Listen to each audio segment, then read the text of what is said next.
talk about marketing now. Okay, what I'd like you to think about in terms of marketing, I'd like you to think about two words. And the first word is a product, and the second word is a brand. Product and a brand. What is a product and what is a brand? I'm going to suggest the product has nothing to do with what you perceive product, and brand has nothing to do with what you perceive to be a brand. But I think it's very, very critical that you understand whether or not you're selling a product or a brand. A product is defined is that commodity or service which your consumer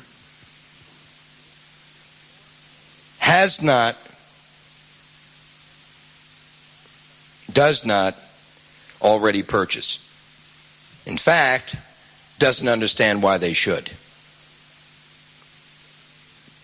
So a product is a commodity or service which a consumer hasn't any experience in purchasing, hasn't any experience in using, doesn't understand the need for, doesn't have an interest in, etc. and so forth. It's like going to somebody in the Arctic and trying to sell them a refrigerator. I mean, there's just, why, what I need this for.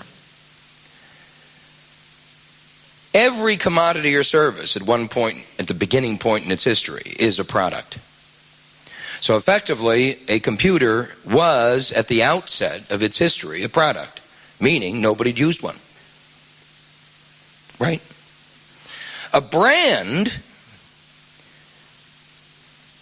is your version of a commodity or service which your consumer has experience buying or using. That is, they already buy it. So your commodity or service is either a product or a brand. And important to you is knowing which it is. Now, interestingly, your commodity or service can be a product to one customer, one of your demographic models, and could be a brand to another. You understand? In other words, you could sell a piece of software that's a product to a small business owner, but a brand to a large corporation. To attempt to market that commodity or service in the same way to each would be a very rueful mistake.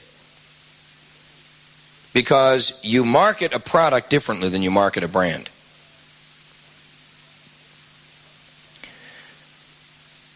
In order to successfully market a product, you have to teach the consumer why they need it,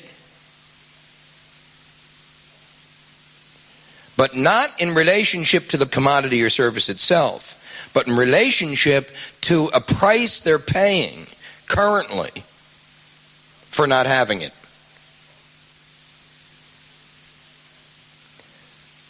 By communicating a price they're paying currently and in the past for not having it. So the absence of the commodity or service is really communicated through an educational process by the discussion of a particular frustration your consumer is experiencing in their life, in their business, which you can then tie to the absence of this commodity or service. In other words, the education isn't let me teach you what our commodity or service does. It's let me teach you about something that's going on in your life or your business that you're paying a very dear price for.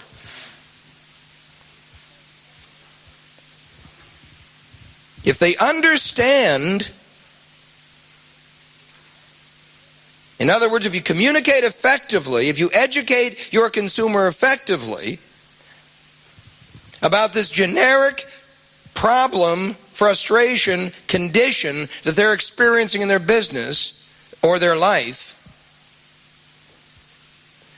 then it will be very easy, the final step, to show them how your commodity or service eliminates that frustration, problem, etc., and so forth. So the natural conclusion to the educational process is you become the expert in that condition, and because you become the expert in that condition, you are also an expert in the solution. And the expertise in the solution comes from the commodity or service you're recommending. So how you're positioned when you're communicating this product, this problem, this affliction, this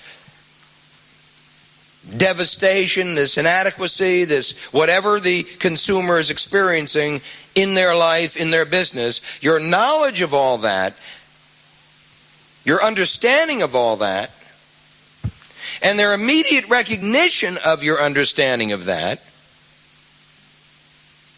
leads you to the last part of that process, which is the recommendation for the solution to that problem. And the sale is almost always automatic. The sale is almost always automatic. You become the provider of choice.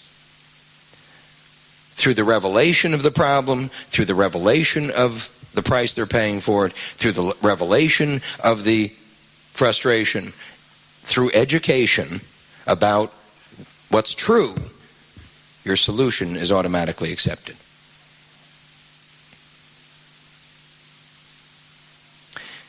When you're selling, when you're a brand, when your commodity or service is something they're already purchasing, something they already have, then obviously your strategy is totally different. Because now it's why my brand rather than their brand. Why my brand rather than their brand.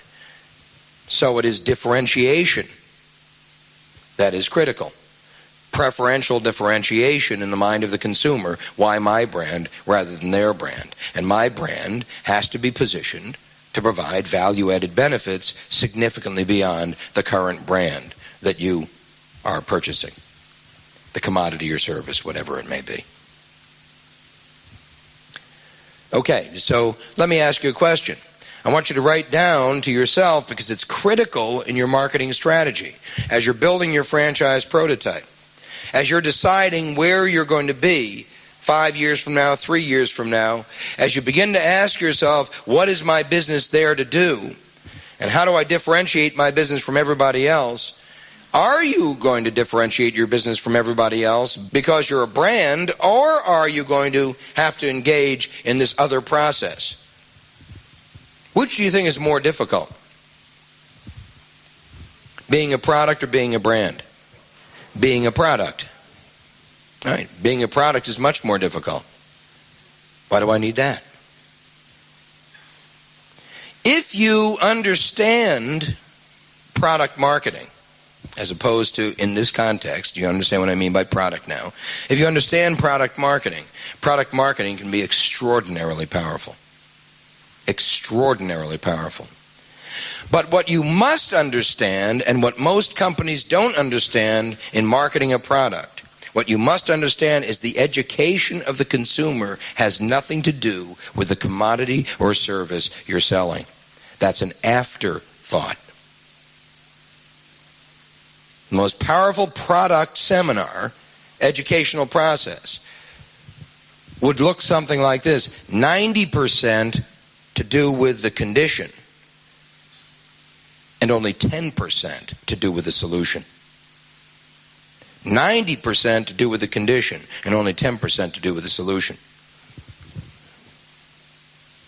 So effectively the question would be, if in fact you're a product, how do you communicate that to your consumer?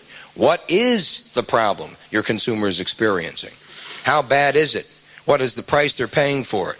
How do they constantly experience that price over and over and over and over again? And then the brand is why your brand, and that's pure differentiation. Value-added differentiation, perceived as providing more.